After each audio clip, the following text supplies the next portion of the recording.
এই যে সিবিআইক নিদিয়ালৈকে মাজৰ যিমানখিনি সময় থাকিব যাতে কুলুবোৰ কোনো পৰ্যায়ে নষ্ট হৈ নাযায়, সেইকাৰণে SIT টিমে কাম কৰি যাব। আৰু সিবিআইক যেতিয়া আমি হস্তান্তৰ কৰিম তেতিয়া SIT সংৰক্ষণ কৰা বা সংগ্ৰহ কৰা যিমানখিনি মানে কুলু থাকি গ'ল সেই কুলুখিনি সিবিআইক হস্তান্তৰ কৰিব। আৰু within a very short time গোটেই মানুহখিনিক আমি বা অসমৰ ৰাইজক জনাম লাঠিগুলক কোনে আৰু কিয় হত্যা কৰিলে। মুখ্যমন্ত্ৰী ডাঙৰীয়া আচলতে অসমৰ সৰ্বস্তৰৰ ৰাইজে অভিযোগ কৰা ধৰণেই এজন মিছলীয়া মুখ্যমন্ত্ৰী, আৰু তেওঁৰ দৰে এজন সাংঘাতিক মিছলীয়া মুখ্যমন্ত্ৰী হয়তো আজিলৈকে অসমত মানে অধিষ্ঠিত হোৱাই নাছিল।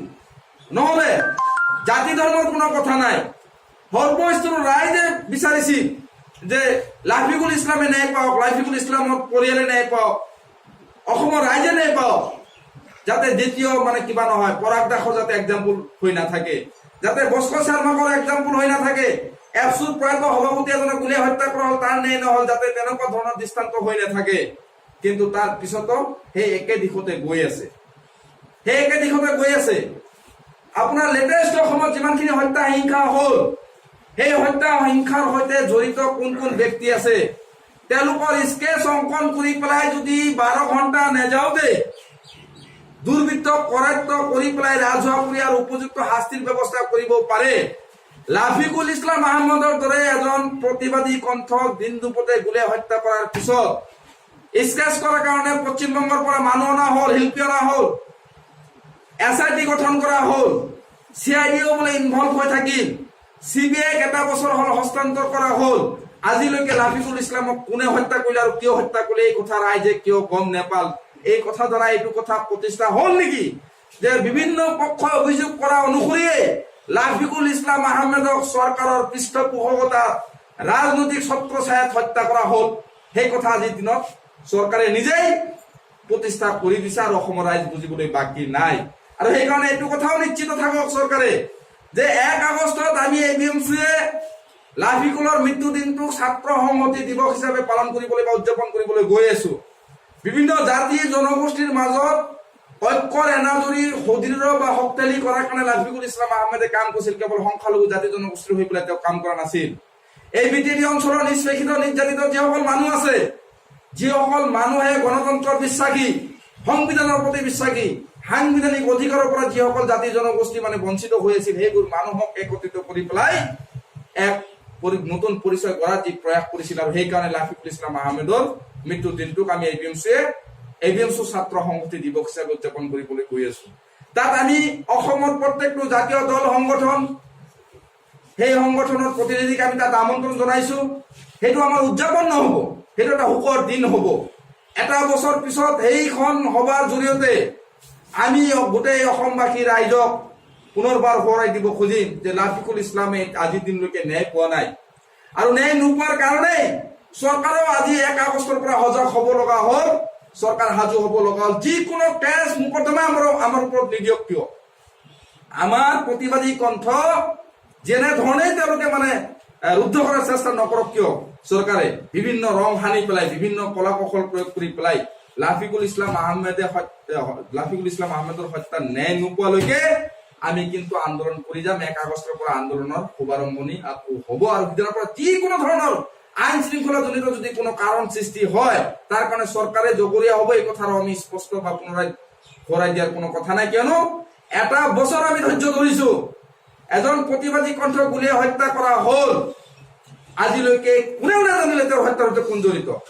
আমি শুনা মতে প্ৰাপ্ত তথ্য মতে DGP ডাঙৰীয়া তেতিয়া মুকেশ চাই ডাঙৰীয়াই কৈছিল, স্পষ্টীকৰণ দিছিল যে লাফিকুলৰ হত্যাত জড়িত অস্ত্ৰ উদ্ধাৰ কৰা হ'ল, অমুক ব্যক্তিক গ্ৰেপ্তাৰ কৰা হ'ল, তেওঁলোকক জেৰা কৰা হ'ল। সেই জেৰাৰ ৰিজাল্ট কি আহিল, সেই অস্ত্ৰখিনি কাৰ আছিল, ক'ৰ পৰা আহিল, লাফিকুলক হত্যাত সেইবোৰ অস্ত্ৰ সঁচাকে ব্যৱহাৰ কৰা হৈছিল নেকি? সেই সময়ত ADGP কুল শইকীয়া ডাঙৰীয়া ওদালগুৰিৰ এখন সভাত সেই সময়ত কৈছিল যে লাফিকুল ইছলাম আহমেদৰ হত্যা কৰি কোনো পধ্যে হাৰি নাযায়। তেখেত আজি DGPৰ আসনত বহি আছে। তেখেতক আমি আহ্বান জনাব খুজিছো যে অসম আৰক্ষীৰ ADGP থাকোঁতে আপুনি যি কথা বতৰা দিছিল, যি আশ্বাস প্ৰদান কৰিছিল, আপোনাৰ সৎ চৰিত্ৰ নিকা ভাৱমূৰ্তিৰ প্ৰতি অসমীয়া ৰাইজৰ মানে আস্থা বিশ্বাস আছে, কিন্তু আজি আপুনি DGPৰ আসনত বহি আছে। আপুনি প্ৰতিষ্ঠা কৰি দিয়ক যে লাফিকুল ইছলাম আহমেদক প্ৰকৃতাৰ্থতে কোনে মাৰিলে আৰু কিয় মাৰিলে, এই কথা আপোনাৰ দিনত কিবা হ'ল। কিন্তু কোনো একোই আশা ৰেঙনি আমি দেখা নাই। আজি যদি চৰকাৰে ভাবিছে, বিটিচি কৰ্তৃপক্ষকো আমি এই ক্ষেত্ৰত ক'ব খুজিছো, বিটিচি কৰ্তৃপক্ষই যদি ভাবিছে যে তেওঁলোকে দুখন ঠিকাভিত্তিক চাকৰি দিলে চৰকাৰী অনুদান 2-4 লাখ টকা অসম চৰকাৰৰ বিটিচি কৰ্তৃপক্ষই মিলি দিলে লাফিকুলৰ হত্যাৰ ন্যায় হৈ গ'ল, আমি শান্ত হোৱা নাই, লাফিকুলৰ পৰিয়ালে ন্যায় পোৱা নাই। আমাৰ প্ৰথম আৰু প্ৰাইম দাবী আছিল লাফিকুলক কোনে আৰু কিয় হত্যা কৰিলে সেই কথা আমাক প্ৰথমতে লাগিব, তাৰপিছত বাকীখিনি আমাক লাগিব। নহলে পৰিয়ালৰ সৈতে ইতিমধ্যে আমি কথা বতৰা পাতিছো, নহলে এই দুখন ঠিকাভিত্তিক চাকৰি আমি বিটিচিক উভতাই দিম, স্পষ্ট কথা। আমাক কোনো চাকৰি নালাগে, যিমানখিনি চৰকাৰী অনুদান দিছে সেই চৰকাৰী অনুদান 5 লাখ আৰু 2 লাখ, 5 লাখ অসম চৰকাৰ আৰু 2 লাখ বিটিচি কৰ্তৃপক্ষ, সেই টকাও আমি ৰাইজৰ পৰা ভিক্ষা মাগি খুজি হলেও চৰকাৰক উভতাই দিম 1 আগষ্টৰ পৰৱৰ্তী সময়ত। আমাক না আৰ্থিক অনুদান লাগে, না আমাক মানে সেই ঠিকাভিত্তিক 5-6 হাজাৰ টকাৰ চাকৰি লাগে, আমাক লাগে লাফিকুলক কোনে মাৰিলে আৰু কিয় মাৰিলে তাৰ প্ৰকৃত ৰহস্য আমাক লাগে। এই কথা বতৰা যেতিয়ালৈকে স্পষ্ট নহব তেতিয়ালৈকে আমাৰ আন্দোলন চলি থাকিব আৰু আমাক দুৰ্বল কৰাৰ চেষ্টা কৰি লাভ নাই। আমি ইতিমধ্যে আমি ঐক্যবদ্ধভাৱে এই সংগ্ৰাম যে চলাম, আমি প্ৰতিজ্ঞাবদ্ধ হৈছো 1 আগষ্টৰ পৰা সংগ্ৰামৰ নতুন মানে কিবা আৰম্ভ হব, শংখ বাজিব।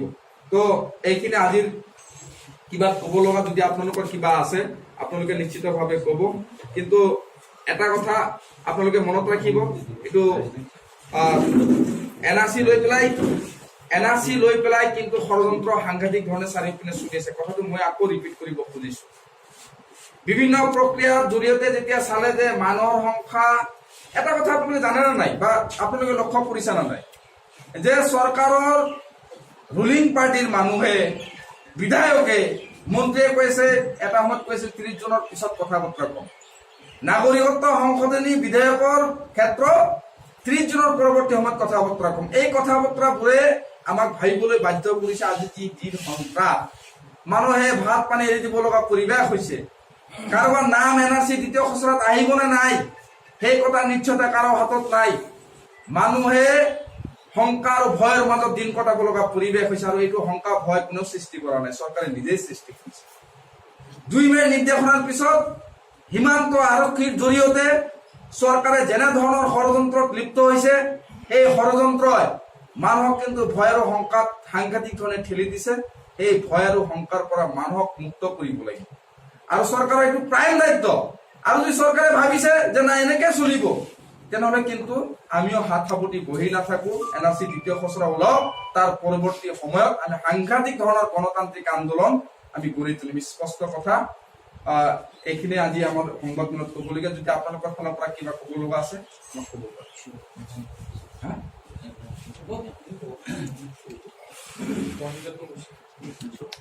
হ'ব আৰু হ'ব।